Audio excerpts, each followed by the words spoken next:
Assalamualaikum warahmatullahi wabarakatuh. Selamat pagi. Saya Lulu Imatul Khairi. Di sini akan memaparkan hasil penelitian tesis saya yang berjudul Pengaruh Kesadaran Etis yang Menentukan Kebijaksanaan Pengguna ChatGPT dalam karya tulis akademik dengan pendekatan teori tingkat konstrual yang dibimbing oleh Profesor B.M. Purwanto. Hal yang melatar belakangi penelitian ini yaitu adanya kemajuan big data, deep learning, dan teknologi yang menghasilkan konten seperti teks, gambar, video yang sehingga menjadi perhatian besar bagi akademisi. ChatGPT ini merupakan kecerdasan buatan generatif berbasis pembelajaran mendalam yang diperkenalkan oleh OpenAI pada November 2022. Nah, di mana kehadiran GPT ini memberikan dampak yang sangat besar di berbagai sektor termasuk pendidikan. Menurut data dari Statista 2024, ChatGPT menjadi produk kecerdasan buatan generatif yang paling populer dengan 2,3 miliar kunjungan, dan di mana manfaat dari GPT ini juga mampu untuk bertanya, mengembangkan ide, meringkas artikel, dan mengoreksi tugas akademik. Dan GPT ini dapat meningkatkan efisiensi akademik, namun berisiko juga menurunkan keaslian dan kredibilitas karya ilmiah. Penggunaan ChatGPT dapat diterima dalam tulisan akademik jika dikutip dengan benar, namun tanpa kutipan yang tepat bisa menyebabkan namanya plagiarisme. Tantangan isu dari plagiarisme ini diperburuk dengan ketidaktahuan sebagian mahasiswa mengenai dampak etis dari penggunaannya. Di tengah kekhawatiran ini akan meningkatnya plagiarisme mengakibatkan pentingnya untuk melihat bagaimana persepsi dari nilai pengguna, yaitu baik jangka pendek maupun jangka panjang, seperti efisiensi penulisan maupun pengembangan berpikir kritis dan literasi digital yang dapat membentuk kesadaran etis mahasiswa dalam membentuk teknologi ini. Oleh karena itu, penting untuk meneliti lebih dalam faktor-faktor yang mengaruhi mahasiswa dalam memilih menggunakan ChatGPT ini secara bijak dan bertanggung jawab. Untuk rumusan masalah sendiri terdapat celah teoritis di mana menurut dari Zhao dan Min ini teori tingkat konstruktif ini untuk memahami bagaimana mahasiswa memaknai ini masih terbatas, dan beberapa teori yang telah digunakan dalam penelitian terkait penggunaan ChatGPT yaitu seperti model penerimaan teknologi, teori kognitif sosial, eh, penerimaan dan penggunaan teknologi ini pun em, perlu dikaji untuk mengenai faktor-faktor psikologis yang mempengaruhi kebiasaan pengguna dalam memanfaatkan kecerdasan buatan. Teori tingkat kesulitan ini juga telah digunakan di bidang periklanan, video streaming, algoritmisme, dan untuk teori pengembangan keputusan etis juga diterapkan di bidang kesehatan. Namun ternyata penerapan kedua teori ini dalam konteks AI ini khususnya untuk memahami perilaku dan keputusan etis ini masih terbatas dan belum banyak dieksplorasi. Penelitian untuk itu, penelitian sebelumnya juga membahas bagaimana ChatGPT ini belum secara mendalam mengkaji bagaimana proses pengambilan keputusan etis yang melibatkan pertimbangan nilai moral dan nilai-nilai akademik. Untuk celah empirisnya sendiri yaitu eh, sebelumnya penelitian yang dilakukan oleh Tlili di Uni Emirat Arab ini telah menyoroti bahwa integritas ChatGPT ini masih terkait masalah etika dan berbagai kekhawatiran lainnya. Juga terdapat inkonsistensi hasil dari penelitian Zhu 2024 yang menemukan bahwa ternyata kesadaran etis ini memiliki pengaruh negatif terhadap perilaku penggunaan. Berbagai institusi akademik juga telah menetapkan regulasi terkait plagiarisme, tetapi dalam praktiknya masih banyak mahasiswa yang tidak sepenuhnya memahami batasan etis dalam penggunaan sumber, parafrase, dan alat bantu itu seperti apa. Nah, untuk itu, pertanyaan penelitian dari penelitian saya ini terdapat dari 9 pertanyaan dengan tujuan untuk menguji bagaimana faktor yang memengaruhi keterangan etis terhadap kebiasaan pengguna dalam karya tulis akademik sehingga dapat mengurangi isu dari plagiarisme ini. Untuk kontribusi penelitian ini terdapat dua, yaitu teoritis dan empiris, di mana untuk teoritis lebih untuk mengembangkan dan memperluas konsep dari kebiasaan pengguna dari perilaku konsumen menjadi dalam konteks pendidikan, dan melakukan integrasi antara teori tingkat konstrual dan teori pengembangan keputusan etis untuk memberikan pemahaman yang lebih utuh mengenai bagaimana nantinya persepsi nilai penggunaan ini dan pertimbangan etis ini mengaruhi kebiasaan seseorang. Untuk kontribusi empiris sendiri untuk memperkaya literatur terkait motivasi konsumen dan mengenai bagaimana peningkatan kesadaran etis, lalu mengenai persepsi manfaat nilai, dan untuk memberikan dasar empiris juga kepada institusi pendidikan untuk memahami berbagai faktor psikologis dari kesadaran etis yang mahasiswa yang terbentuk. Untuk tingkat penelitian ini menggunakan dua teori, yaitu teori tingkat konstrual dan teori pengambilan keputusan etis. Lalu untuk pengembangan hipotesis sendiri di sini di dalam penelitian ini terdapat 9 hipotesis. Hipotesis yang pertama, nilai penggunaan saat ini yang dirasakan berpengaruh positif pada kesadaran etis, yang dimana logikanya seperti jika seseorang tidak mampu melakukan tugasnya secara efektif, manfaat teknologi akan terganggu sehingga mengurangi nilai penggunaan. Lalu untuk hipotesis yang kedua itu nilai penggunaan masa depan yang dirasakan berpengaruh positif pada kesadaran etis karena ketika aplikasi ini memiliki keunggulan dalam menjawab pertanyaan penggunaan nilai ChatGPT ini sebagai alat bernilai untuk pembelajaran dan pemecahan masalah di masa yang akan datang. Lalu untuk hipotesis yang ketiga itu jika ketika individu itu menganggap suatu isu memiliki arti penting, mereka lebih cenderung mementingkan dampak dari etikanya yang sehingga dirumuskan hipotesis yang ketiga yaitu arti penting berpengaruh positif pada kesadaran etis. Untuk hipotesis yang keempat yaitu semakin banyak pengetahuan yang dimiliki seseorang, semakin akrab mereka dengan suatu masalah, pada akhirnya dapat mengurangi rasa psikologis terhadap masalah tersebut. Sehingga dirumuskan untuk hipotesis yang keempat yaitu pengetahuan berpengaruh positif pada kesadaran etis. Untuk hipotesis yang kelima yaitu pengalaman pribadi dan perasaan subjektif seseorang itu terhadap suatu isu dapat mengurangi jarak psikologis karena semakin seorang itu menganggap suatu isu itu relevan baginya, maka mereka akan merasa dekat dengan isu tersebut. Sehingga dirumuskan bahwa hipotesis kelima relevansi berpengaruh positif pada kesadaran etis. Dan untuk hipotesis yang keenam, ketika seseorang menganggap bahwa suatu peristiwa dengan bahasa yang memicu respon emosional, peristiwa tersebut terasa lebih dekat dan lebih relevan secara pribadi sehingga mengurangi juga jarak psikologisnya sehingga dapat dirumuskan untuk hipotesis keenam hubungan emosional berpengaruh positif pada kesadaran etis. Untuk hipotesis yang ketujuh yaitu ketika individu itu memiliki kedekatan psikologis dengan masalah sosial, kedekatan ini dapat membuat orang memiliki emosi yang kuat dan tingkat kepedulian dengan antusiasme yang lebih tinggi sehingga dirumuskan bahwa empati ini akan berpengaruh positif pada kesadaran etis. Untuk hipotesis yang kedelapan, Eh, logika berpikirnya yaitu ketika hubungan pengguna dengan suatu merek berbeda, interaksi lebih banyak terjadi antara pengguna dibandingkan teknologi itu sendiri, maka respon mereka terhadap itu tuh juga dapat berbeda sehingga dapat dirumuskan untuk hipotesis yang kedelapan, jarak sosial memiliki pengaruh positif pada kesadaran etis. Untuk pembangunan hipotesis yang kesembilan yaitu ketika mahasiswa memiliki kesadaran yang lebih tinggi, mereka cenderung tidak hanya berfokus pada hasil jangka pendek seperti menyelesaikan tugas dengan mudah, tetapi juga bagaimana tindakan mereka memengaruhi integritas akademik dan norma-norma dari akademiknya sendiri. Sehingga hipotesis yang kesimpulan dapat dirumuskan bahwa kesadaran etis ini berpengaruh positif pada kebijaksanaan pengguna ChatGPT dalam karya tulis akademik. Dan ini merupakan kerangka penelitian yang saya bangun yang diadaptasi dari Elsa Bani, Zhao dan Min, Beor, dan Li 2018. Untuk metodologi penelitian itu menggunakan survei kuantitatif dengan pendekatan deduktif.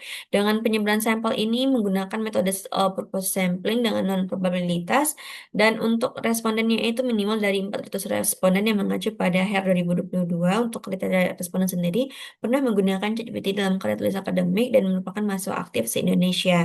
Untuk teknik pengumpulan data menggunakan data primer, survei online, melalui kub data dan pembuatan dengan menggunakan Google Form. Untuk definisi operasionalnya sendiri, ini untuk variabel nilai penggunaan diadaptasi dengan Zhao dan Min, nilai penggunaan masa depan ini juga diadaptasi dari Zhao dan Min dan menggunakan skala Likert. Untuk variabel arti penting diadaptasi dari arti penting, pengetahuan, relevansi, hubungan emosional, empati, itu empati itu menggunakan mengacu dan mengacu dan dimodifikasi dari penelitian Lee dan kawan-kawan 2018. Untuk jarak sosial ini menggunakan mengacu pada BEO 2024 dan Lee 2022.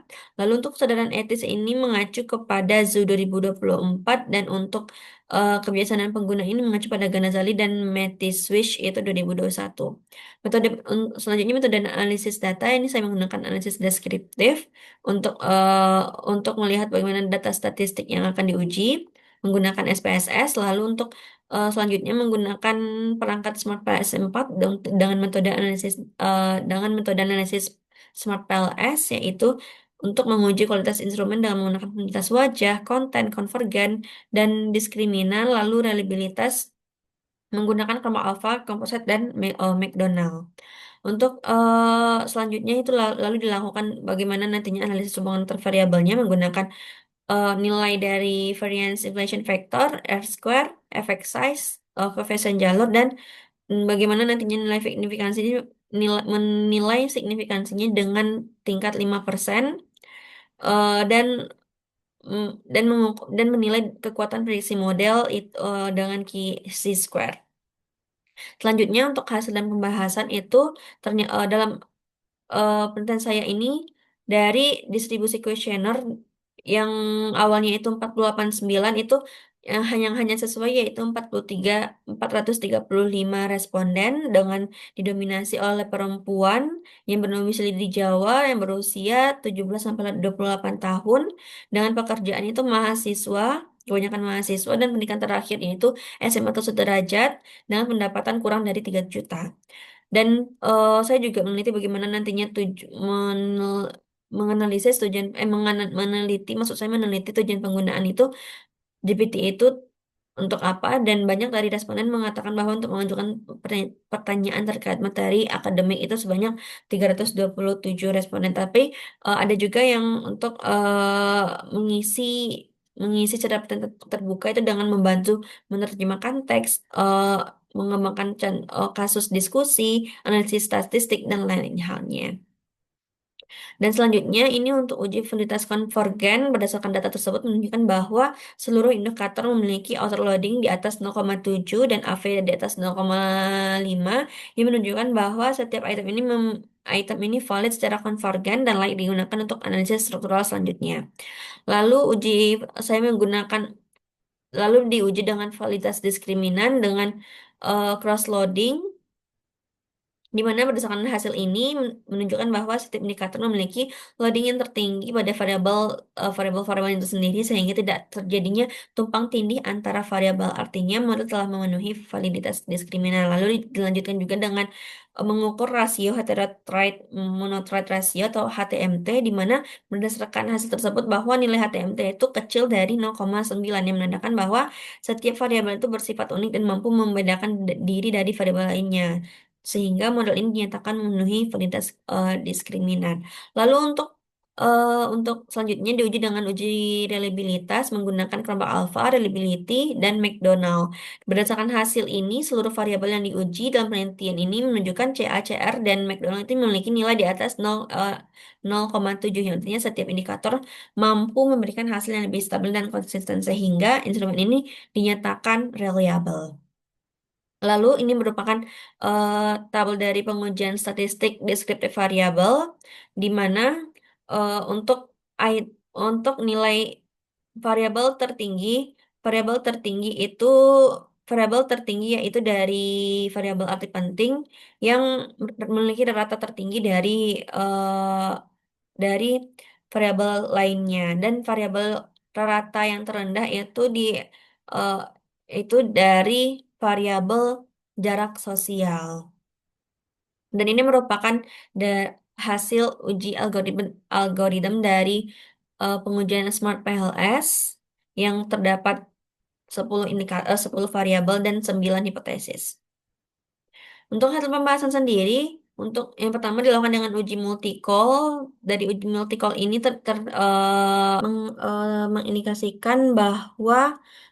mengindikasikan bahwa tidak terjadi masalah multikolonialitas antara variabel dan model struktural. Dengan demikian dapat diasumsikan bahwa model penelitian ini memiliki multikokal yang baik. Untuk uji koefisien determinasi atau R-square sendiri juga diketahui bahwa nilai R-square ini sebesar 0,461 ini dan untuk variabel kebijaksanaan pengguna 0,54% yang mengindikasikan bahwa kedua nilai unsur ini memiliki kemampuan penjelasan yang memadai terhadap variabel-variabel endogen yang diteliti, sehingga untuk model struktural ini dibangun cukup mampu menangkap bagaimana hubungan kausal antara variabel yang diteliti. Lalu selanjutnya dianalisis menggunakan uji effect size dari tabel yang tertuju yaitu dinyatakan bahwa nilai dari efek size sendiri Nilai efek saya sendiri yaitu untuk nilai kepuasan pengguna itu nilai untuk nilai F-square sebesar 0,36 ini tergolong sangat tinggi yang mengindikasikan terdapatnya efek besar. Lalu nilai F-square sebesar 0,052 ini juga termasuk kategori yang sedang, sedangkan untuk variabel pengetahuan ini memiliki 0,25 dan relevansi 0,12 ini dan nilai penggunaan saat ini itu dirasakan sebesar 0,14 ini menunjukkan bahwa ketiganya dalam kategori kecil yang yang karena nilai berada di bawah 0,02 yang menunjukkan tidak adanya pengaruh signifikan. Lalu selanjutnya yaitu menguji-uji kekuatan prediksi model atau chi-square di mana model metode ini memiliki kemampuan yang prediksi yang sedang terhadap kedua variabel, yakni kesadaran etis dan kebijaksanaan pengguna. Hal ini menunjukkan bahwa model ini tidak hanya dapat mampu menjelaskan hubungan antar variabel, tetapi juga mampu memprediksi perubahan antara variabel endogen secara praktis. Dan ini merupakan hasil pengujian hipotesis pengaruh langsung, yaitu terdapat 9 hipotesis, di mana tiga, tiga di antaranya tidak terdukung. Lalu untuk pembahasan berdasarkan berdasarkan hasil pembahasan ini untuk hipotesis yang pertama itu terdapat hipotesis yang pertama pengaruh positif, tapi ternyata hasil yang ditelaah yaitu memiliki pengaruh negatif yang tidak signifikan, sehingga penelitian ini tidak terdukung. Karena semakin tinggi persepsi mahasiswa terhadap manfaat saat ini dalam proses, semakin rendah tingkat kesadaran etis mereka. Adapun hasil penelitian ini menunjukkan bahwa sebagian besar pengguna itu belum sepenuhnya mampu mengurangi ketidakpastian mereka dalam memahami referensi atau sumber akademik, sehingga teori tingkat konseluan ini tidak mampu menjelaskan bagaimana fenomena ini secara utuh, lalu dapat eh, dijustifikasi melalui teori konsistensi kognitif, yaitu yang menyatakan bahwa individu cenderung menjaga konsistensi antara nilai, sikap, dan perilaku mereka. Untuk yang kedua yaitu nilai pengguna masa depan yang dirasakan pada kesadaran etis, yang dimana untuk hasil dari penelitian ini terdukung karena mahasiswa melihat GPT ini bukan hanya sebagai alat yang mempermudah proses penulisan, tetapi juga memberikan manfaat dalam proses penulisan. Karena ketika pengguna merasakan manfaat itu, mereka membentuk harapan bahwa teknologi ini dapat membantu meningkatkan efektivitas, efisiensi, dan kualitas tulisan ilmiah.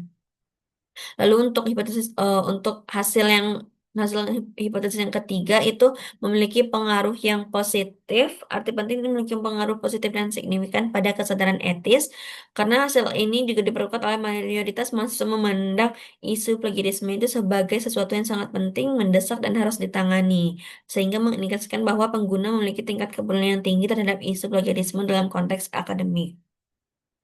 Untuk hipotesis yang keempat yaitu pengaruh pengetahuan ini memiliki pengaruh positif dan signifikan pada kesadaran etis, karena sebagian besar ditemukan bahwa sebagian besar pengguna tidak hanya memiliki pengetahuan tentang plagiarisme, tetapi juga menunjukkan kepedulian yang tinggi terhadap isu tersebut. Nah, sehingga pemahaman yang kuat dan kepedulian terhadap isu etik ini mendorong mahasiswa untuk berhati-hati dalam menggunakan ChatGPT. Untuk hipotesis yang kelima, yaitu relevansi pada kesadaran etis ini berpengaruh positif dan signifikan, yang didukung dari teman penelitian, yaitu menunjukkan bahwa pengguna itu tidak hanya memandang isu itu sebagai masalah pribadi, tetapi juga melihat isu itu berdampak pada komunitas akademik di sekitarnya, di mana mereka menganggap bahwa semakin pengguna merasa bahwa orang-orang sekitar itu mereka peduli pada isu ini, semakin besar mereka mengembangkan kesadaran etis dalam menggunakan teknologi ChatGPT.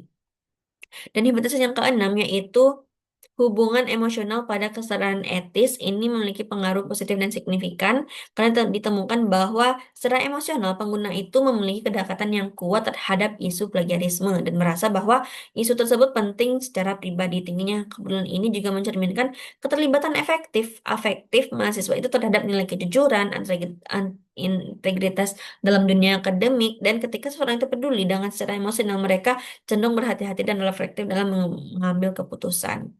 Lalu untuk hipotesis yang ketujuh, empati memiliki pengaruh positif dan tidak signifikan terhadap kesadaran etis. Hal ini mengindikasikan bahwa semakin tinggi empati, semakin kecil kesadaran etis mereka dalam menggunakan ChatGPT, karena tingkat kepedulian pengguna itu dialami oleh orang lain itu masih relatif rendah, sehingga pengguna itu cenderung melihat isu plagiarisme itu sebagai persoalan pribadi, bukan sebagai masalah kolektif yang berdampak pada komunitas akademik secara luas. Sehingga teori tingkat konselor ini tidak mampu mengkonfirmasi dari hasil ini, dan dapat dialternatifkan dari teori empati oleh Batson 1995 yang memberikan penjelasan yang lebih relevan, yaitu membedakan antara empati emosional yang bersifat pasif dan empati moral yang memicu tingkat tanggung jawab etis. Lalu untuk jarak sosial itu memiliki pengaruh positif dan tidak signifikan eh, sehingga hipotesis ke-8 ini tidak terdukung karena rendahnya meskipun pengguna itu mengakui manfaat ChatGPT, keinginan mereka untuk terus menggunakan ChatGPT itu cenderung rendah. Mereka cenderung memandang ChatGPT itu sebagai alat bantu teknis, bukan sebagai entitas yang perlu diperlakukan dengan pertimbangan moral, etika, sebagaimana dalam interaksi antar manusia. Akibatnya, persepsi kedekatan ini tidak cukup kuat untuk memicu refleksi moral dan tanggung jawab, sehingga jarak sosial itu tidak cukup untuk meningkatkan kesadaran etis. Nah, teori tingkat konsensual ini ternyata juga tidak mampu mengkonfirmasi dari hubungan ini dan dapat dijelaskan dengan teori identitas sosial yang menyatakan bahwa sikap dan perilaku seseorang itu terbentuk dan dipengaruhi oleh afiliasi terhadap kelompok sosial yang dianggap relevan atau bagian dari identitas diri sendiri atau in-group. Nah, untuk hipotesis yang ke-8 itu kesadaran etis pada maksud saya hipotesis yang ke-9 itu kesadaran etis pada kebiasaan pengguna memiliki pengaruh yang positif dan signifikan. Nah, di mana sebagian besar pengguna itu mengindikasikan bahwa aspek privasi dan keamanan informasi menjadi perhatian utama mahasiswa dalam konteks etika, di mana fokus pengguna itu pada dimensi teknis dan pelindungan data pribadi, bukan pada isu etika secara keseluruhan itu seperti plagiarisme tanggung jawab mereka. Nah, di mana kesadaran etis ini akan terbentuk oleh khawatiran terhadap dampak yang menyentuh kepentingan pribadi daripada kepentingan dari komunitas akademik secara luas. Dengan demikian, kesadaran etis ini bertindak sebagai landasan utama dalam membentuk perilaku bijaksana yang mencakup pengambilan keputusan untuk mempertimbangkan aspek moral, sosial, dan jangka panjang dari penggunaan ChatGPT. Sehingga simpulan dari penelitian ini yaitu untuk nilai pengguna masa depan, arti penting pengetahuan relevansi dan hubungan emosional berpengaruh positif signifikan terhadap kesadaran etis. Namun untuk nilai pengguna saat ini yang dirasakan itu tidak berpengaruh signifikan terhadap kesadaran etis. Hal ini menunjukkan bahwa meskipun mahasiswa merasakan manfaat langsung atau keuntungan praktis dari ChatGPT saat ini seperti kemudahan efisiensi dalam menyelesaikan tugas, itu tidak membuat mereka lebih sadar akan implikasi etis dari penggunaannya. Selain itu, empati juga tidak berpengaruh pada kesadaran etis. Hal ini menunjukkan bahwa kemampuan mahasiswa untuk merasakan emosi atau keprihatinan terhadap orang lain itu tidak cukup untuk mendorong mereka memiliki kesadaran etis. Dan untuk jarak sosial tidak berpengaruh positif terhadap kesadaran etis, artinya kedekatan sosial mahasiswa dengan pihak-pihak terdampak oleh penggunaan ChatGPT seperti dosen atau institusi akademik itu tidak cukup untuk membentuk kesadaran etis mereka. Lalu untuk implikasi penelitian ini terbagi dari dua, teoritis dan empiris dan praktis. Untuk implikasi teoritis sendiri memberikan kontribusi teoritis terkait nilai penggunaan, arti penting, pengetahuan relevansi dan hubungan nasional ini khususnya dalam konteks karya tulis akademik. Lalu integrasi kedua tersebut juga memberikan kontribusi terhadap pengembangan kerangka konseptual yang baru, yang holistik dan mampu memahami perilaku penggunaan dan memperkaya literatur dalam bidang perilaku penggunaan teknologi dan etika digital. Lalu untuk aplikasi praktis sendiri untuk meningkatkan penggunaan di masa depan, perusahaan OpenAI disarankan untuk dapat mengembangkan modul pelatihan atau toolkit pembelajaran etika penggunaan ChatGPT yang dirancang khusus untuk institusi pendidikan. Lalu diketahui bahwa juga hubungan emosional ini untuk meningkatkan hubungan emosional, OpenAI dapat menciptakan interaksi lebih personal melalui fitur seperti AI Assistant Persona yang lebih ramah, suportif dan mampu mengingatkan secara empatik. Dan lalu untuk meningkatkan pengetahuan sendiri, perusahaan dapat membangun strategi kolaborasi dengan institusi pendidikan untuk dapat melakukan seminar literasi, kecerdasan buatan, serta dapat mengembangkan fitur edukasi seperti AI Ethic Pop-up yang dapat muncul saat pengguna menggunakan fitur-fitur tertentu. Untuk keterbatasan dan saran penelitian selanjutnya, penelitian ini dalam penelitian ini distribusi responden menunjukkan ketidakseimbangan dalam hal ini yaitu jenis kelamin antara wanita dan pria, sehingga penelitian selanjutnya disarankan untuk menggunakan teknik sampling yang lebih proporsional agar dapat memahami gambaran lebih jelas terhadap perilaku mahasiswa di Indonesia. Yang kedua yaitu penelitian ini memiliki keterbatasan karena hanya menggunakan pendekatan survei kuantitatif dengan skala Likert, sehingga kurang mampu mendapatkan pemahaman proses berpikir etis yang lebih dalam dan kompleks. Untuk selanjutnya, Penelitian selanjutnya sebaiknya menggunakan wawancara, eksperimen, dan untuk agar lebih memahami lebih jelas bagaimana mahasiswa itu bijak saat menggunakan ChatGPT. Dan untuk yang terakhir, penelitian ini hanya berfokus pada mahasiswa perguruan tinggi, sehingga temuan ini belum dapat digeneralisasikan ke kelompok pengguna ChatGPT lainnya seperti pelajar sekolah menengah ataupun tenaga profesional. Nah, penelitian ini selanjutnya disarankan melibatkan responden yang lebih beragam untuk memahami bagaimana dinamika kesadaran etis di berbagai konteks penggunaan karena kesadaran etis ini tidak hanya dipengaruhi oleh status akademik, tetapi juga oleh pengalaman, ekspektasi sosial, dan regulasi di masing-masing bidang. Nah, sekian dari hasil pemaparan penelitian tesis saya. Eh, Mohon maaf jika ada salah kata. Wabillahi taufiq wal hidayah. Wassalamualaikum warahmatullahi wabarakatuh.